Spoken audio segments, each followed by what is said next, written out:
Greetings, soldiers. Welcome and are welcome back to Spiritual Arsenal, the podcast where two sisters in truth partake in accountability and spiritual growth rooted in the Word of God.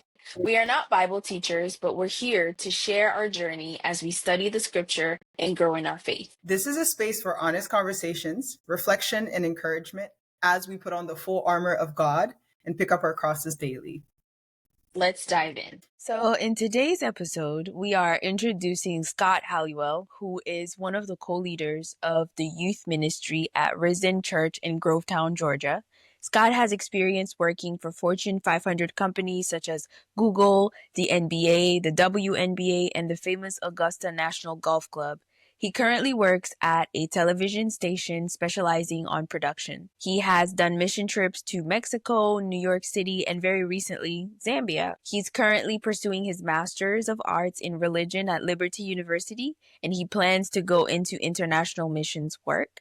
And when he's not telling people about Christ, he's either reading a book or going on a road trip to either the beach or the mountains. So, Mr. Halliwell, welcome to Spiritual Arsenal. Thank you so much for that wonderful introduction, and thank you for giving me the opportunity to be here with you this afternoon.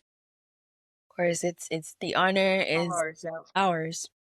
So today we're going to kind of talk about Mr. Halliwell's journey, his faith journey and everything that kind of goes along with that journey. He is someone that has a wealth of wisdom to share with you all. So I guess we're going to start by talking about your foundations of your faith and your journey to the faith. So can you tell us a little bit about your upbringing and your earliest memories of faith? My grandmother once told me a story that when I was really young, as kids, you play like where the carpet is lava and you start like jumping and try to like get to the safe place, right? And so my grandmother told me a story where we were playing that and I jumped into her lap and I said, "Jesus save me." And my grandmother's like, "How do you know who Jesus is?" And I said, and my grandmother was like really puzzled about that. But that wasn't really the start of a great story in faith. My mom and dad had different ideas on what faith was. My dad was raised a Christian Scientist. I don't really know too specifically about what that is. And my mom was a Methodist. And my dad also had a job where he was constantly gone from our family. And so growing up, when my dad would be home and we would go to church, it would be almost like a constant battle of whose way of looking at God was correct. And that kind of caused me to be disinterested in God. And even though my grandmother, God bless her, showed me everything in her power to show me that God is real and that don't allow the quarrels of your parents to disrupt the journey and the calling that God has for your life. My faith journey really started when my dad came home one day and he said, "We're moving to Hawaii." And for the first time, I looked at a map and asked my dad and my mom where Hawaii was and realized that it's in the middle of the Pacific Ocean and it's so far away from home originally where I'm from in Virginia. And so my mom and dad both made a pact that they were going to try going to church and they saw the importance of it. And so we moved to Hawaii, we started going to church, and I remember a youth pastor came up to me and asked me, "Do you want to go to hell?" And I said, "What's hell?" And he said, "Do you want to burn for eternity in a fire that never ends?" I said, "Absolutely not. I do not want that. I definitely do not want that." And he said, "Well, you need Jesus." And so I was saved mainly out of fear. Shortly thereafter, I was baptized by my father, which I thought was a huge honor for me. When we moved back from Hawaii to Virginia, that's when the foundation really began because I went through a lot of trials.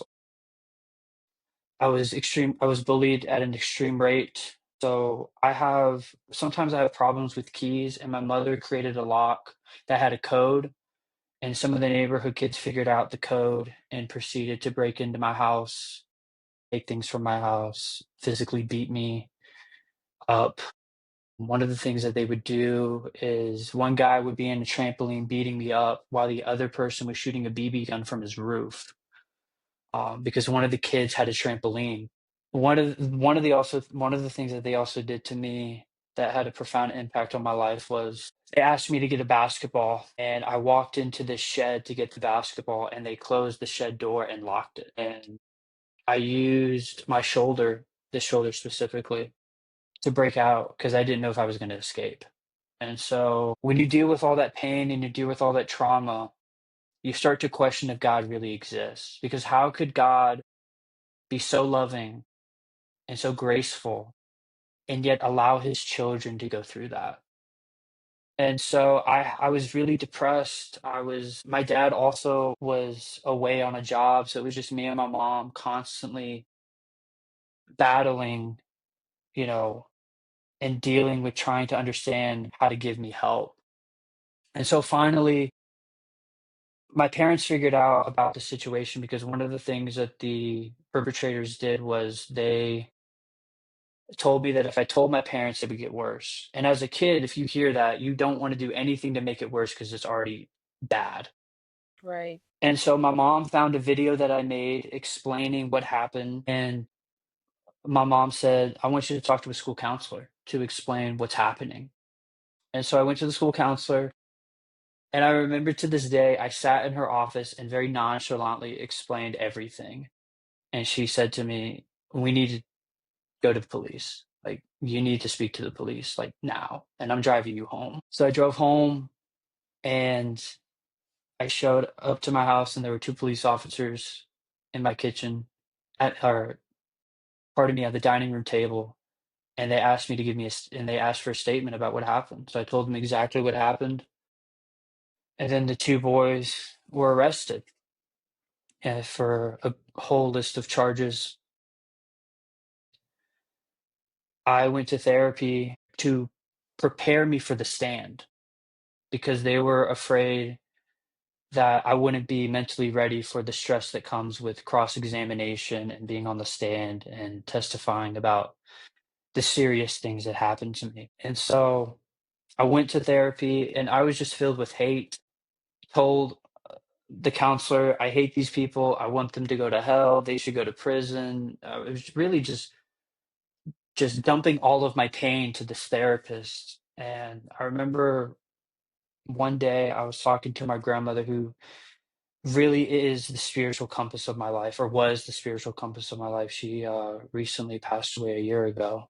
And I remember she told me something really profound that impacted my life. She said, you have to forgive these people. And I said, no, I don't. And she said, if you don't forgive these people, hate will consume your heart and it will destroy every good thing that happens in your life. And that same week, my mom took me to church and I fought her. I said, I don't believe in God. I don't want nothing to do with this. How can a God love me and do these things to me?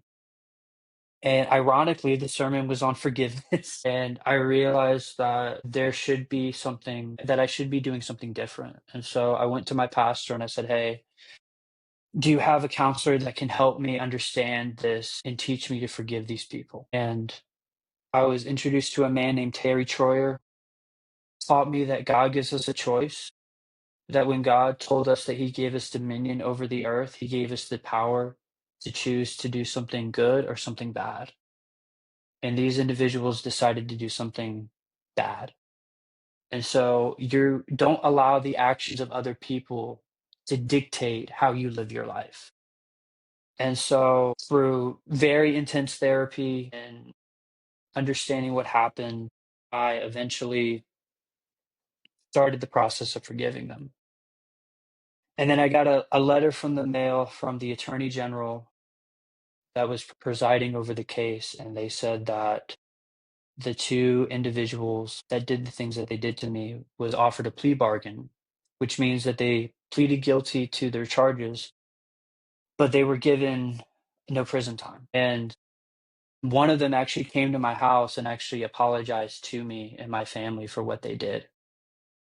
And so during this healing process, I started to do missions work at my church. And I started to go to New York City and do street evangelism and tell people about Christ. And because I started to find, like, if I can go through this season of my life and come out of the other side, there has to be something. There has to be something bigger than myself. And that led me to start studying apologetics, start studying different philosophies and different ways of explaining to people that there is a God. Even though sometimes we get dealt a bad hand in life, that doesn't negate what God is doing with that bad hand. And after I did mission work in Mexico and in New York City, I decided to go to Cincinnati Christian University and study urban ministry because I felt led to do urban ministry because I have such a heart for the city at that time and the diversity and being able to walk around the world in a block and being able to talk to different people with different perspectives. But the school I chose was Cincinnati Christian University, and during the winter it gets cold. And as someone who is born and raised in the South, we are not I can accustomed to attest to that. living in the cold. And so I decided to leave Cincinnati Christian and go back home to South Carolina where my parents live. And I went to technical college, and my mom kept asking me, "What do you want to do? What do you want to do?" And one of my first love was sports. I love sports. Instead of watching cartoons, I would watch Sports Center. I would watch highlights of the previous soccer matches, football games, like anything related to sports, I was locked in. And so I went to a baseball game with my parents, and there was a scout for the San Francisco Giants, which is a Major League Baseball team, and he was wearing his World Series ring. And I saw that ring, and I said, "I want that. How do I get that?" And so I went to Winthrop University in Rockville, South Carolina, Woo woo. and studied sports management. And my story at Winthrop, yes, go Rock Hill. Go Rock Hill. I went there recently and the campus looks so different. Like it doesn't even look the same anymore. It's great that that place is growing and that place has a huge impact on Rock Hill and its community there. So I went to Winthrop still dealing with pain because of the pain that I went through because I think forgiveness is a process. Like when you say you forgive someone, it's the initial step of forgiveness, but to really solidify that Yeah, it forgiveness does. takes time. And I I was was going to still ask you a quick dealing question with a lot of before we move pain. on, Yes, because, of course. I really like that. You said something about you go to church, you're thinking and wrestling with the idea of forgiveness at that time, and you're not on board with it. And you go to church, and as the Lord often does, he puts you in front of a sermon about forgiveness. My question is, how do you go from that place you were at where you felt like maybe he wasn't there with you or he wasn't there for you and feeling distant from him, and then bridging the gap and feeling like, okay, he is part of my life and I want to tell people about it? What happened in that space? How did you, I guess, get to forgiveness even about the Lord? Great question. I think at that time in my life, I didn't really understand what forgiveness was. Do you remember the story where Martha and Mary, where Martha is constantly working Mhm, and preparing the house, preparing the food, mhm, and she almost chastises Mary for sitting at the feet mhm. of Jesus? I was Martha. So I didn't truly understand what forgiveness was because we have such an emphasis in church, which is a good thing, to serve. But there's also a time when you need to be served. Mm. And I think at that time, my service became escapism and not so much about forgiveness, where I have this God who's there, who's real. I have an intellectual response to him because I see him in an intellectual way. But that does not mean I see him in a spiritual lens with spiritual eyes. And so that actually goes to Winthrop, where because I was in so much pain and because I practiced escapism, I decided to party and do things I wasn't supposed to do. And my GPA was terrible. It was so bad that I actually was placed on academic probation. And going home and telling your parents that is a very nerve-wracking experience. It's Okay. more nerve-wracking before before you share the news. And then when you share the news, it's equally as bad because now they know and you can't hide anymore. And I remember I went back to campus at Winthrop and I was sitting on a couch and I asked the Lord, "Why do you have me here?" Because the reason why I chose Winthrop is because Winthrop took all my credits when I transferred. which was unheard of. And so that was a sign to me that I needed to go to Winthrop and there's something here. So my friend comes up to me and he says, "Hey, do you like basketball?" And I said, "Yeah, I like basketball. I never played it, you know. I played it a couple of times at church or whatever, but I never played on like an actual team." And he said, "We're looking for managers for the Winthrop women's basketball team. Would you be interested?" I said, "Sure." I said, "Great. I get to now work in sports. I get to fulfill my purpose, right?" And so I show up at 4 a.m. for I don't even know if it was 4 specifically, but early in the morning, like really early. Like I think the moon was still up in the sky when I showed up to the gym.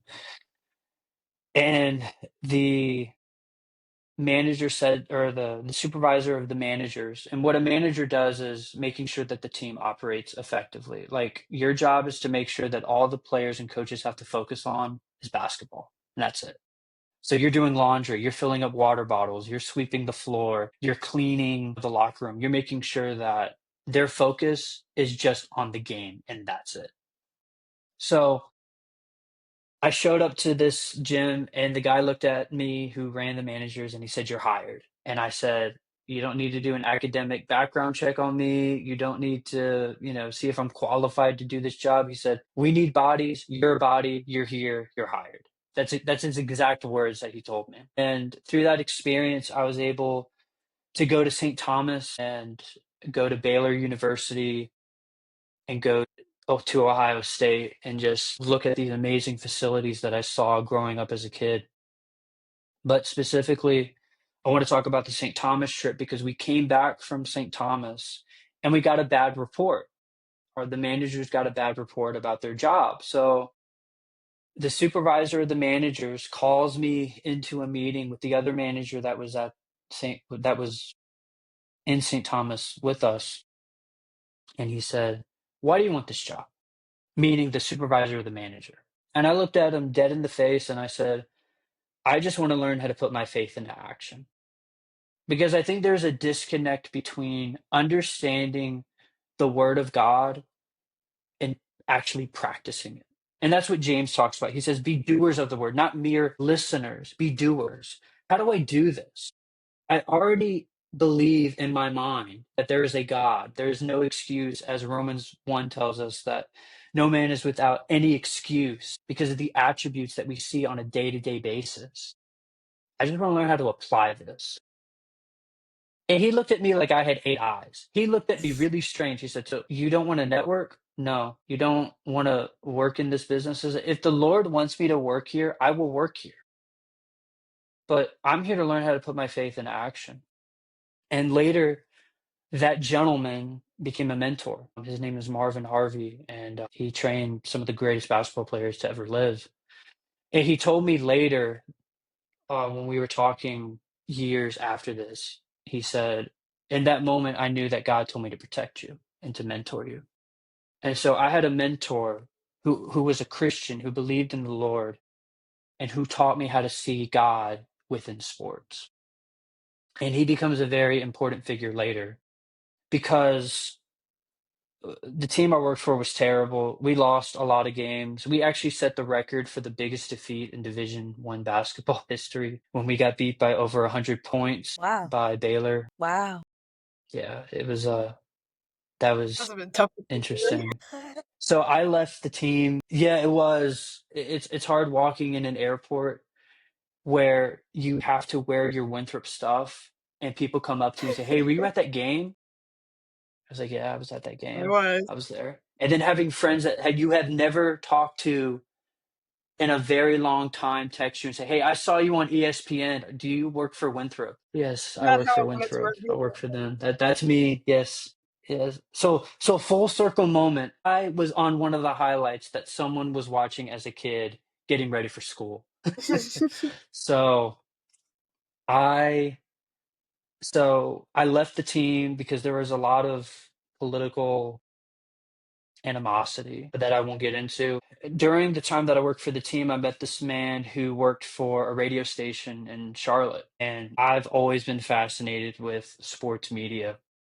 So I said to him, "Hey man, like I work for a newspaper. I film high school football games. Like, could you use this to elevate your radio station? Like, I know like you need something digital. Like people want to hear like would it be cool if we paired like the highlight reel with a radio call? Like wouldn't that be cool?" And we started like having a conversation. He eventually agreed. So I started doing that with him, and we got a lot of views and we got a lot of buzz from that. And then I was told that when I started Winthrop, when I started my degree program, that you have to put sweat in your degree. You actually have to seek out opportunities. Like your degree means nothing unless you have experience. And especially in sports, you get positions based off of who you know and who they know, right? And you have to be really lucky because I was blessed to have a mentor who knew someone in the someone with the Indiana fever,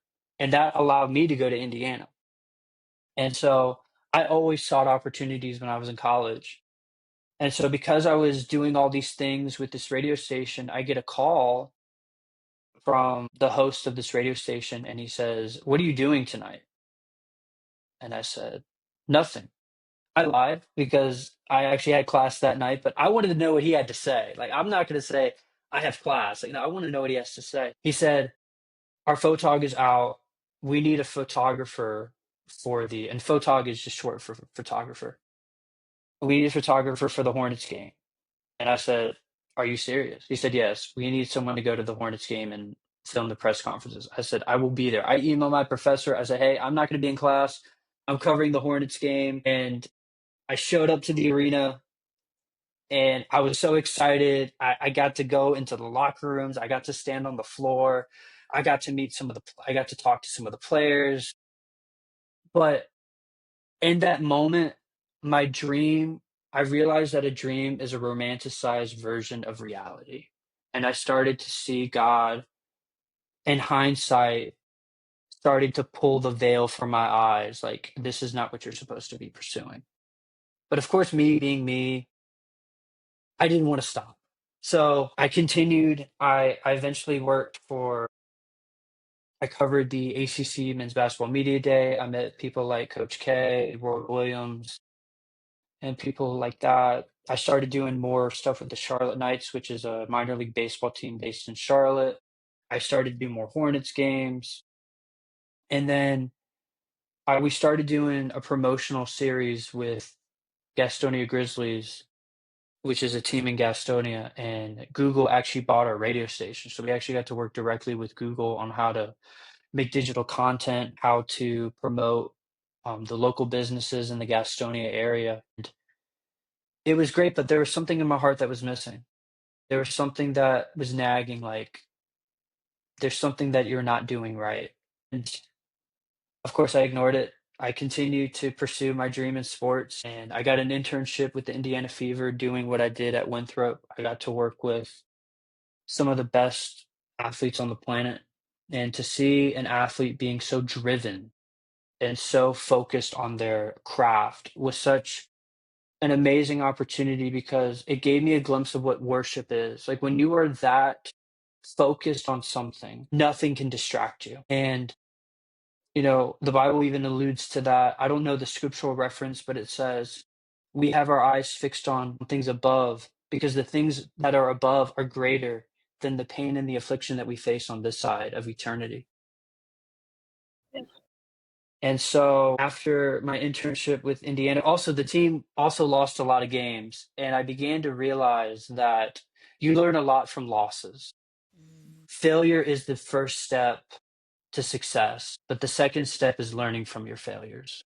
And being in teams and situations that were constantly in a state of failure actually taught me what true success is. And I remember the Lord, and this time I was praying, I was frustrated. I'm like, "Lord, I wanted to win a championship ring. I wanted the parade. I wanted people to know my name."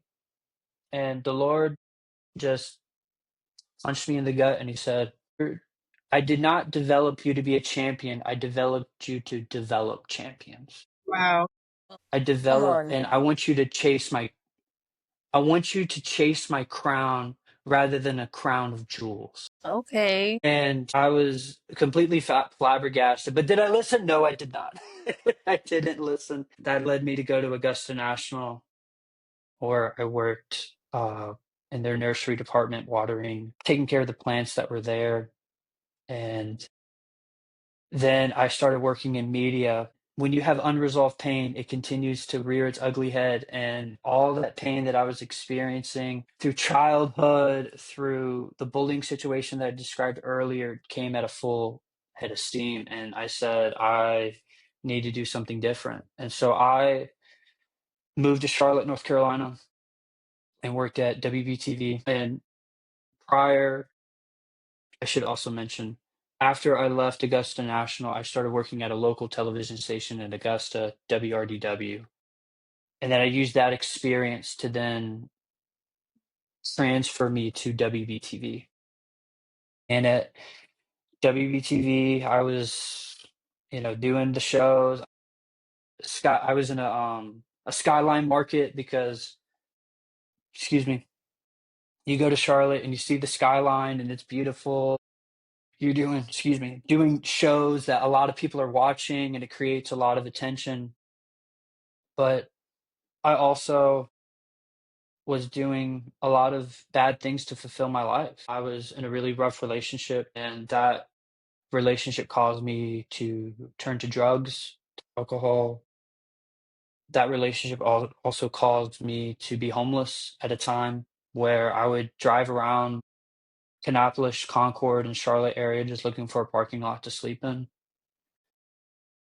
And I medicated my pain with drugs and alcohol. And eventually the pain just got so much that I realized that we were just two hurt people that were hurting each other. We were two people that weren't fully healed, and we were causing pain to each other rather than addressing the pain that we had. And so I left and I came back home to South Carolina, and I went to 143 Ministries, which is a ministry based out in Augusta, Georgia, that focuses on helping people understand that their past doesn't define them, and that there is true recovery and true spiritual healing that can be done with the word of God. And the meeting that I went to, the brother that spoke directly to me. I thought he said, when Adam, think about it this, y'all, the first work that was ever created was a work to hide themselves from God. When we fell into sin, the first work of the Bible that man made was to hide themselves from God. And everything that we do, whether it's chasing success or chasing or going to parties or doing drugs or doing alcohol, we are trying to hide ourselves from God. And I realized that the figs that I was wearing were uncomfortable. They were burdensome. I realized that I was the one that was making my own decisions.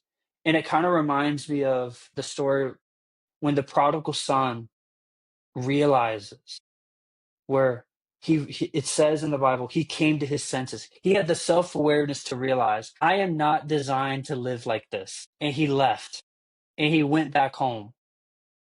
And ironically, the day that I went to this 143 meeting was on Valentine's Day. And I truly repented to God. I said, God, I want to be yours. I'm done living this life that doesn't allow me to be fulfilled. I'm tired of trying to be the answer to my own problem. I'm tired of allowing the author and finisher of my life being my pride rather than my faith. Mm.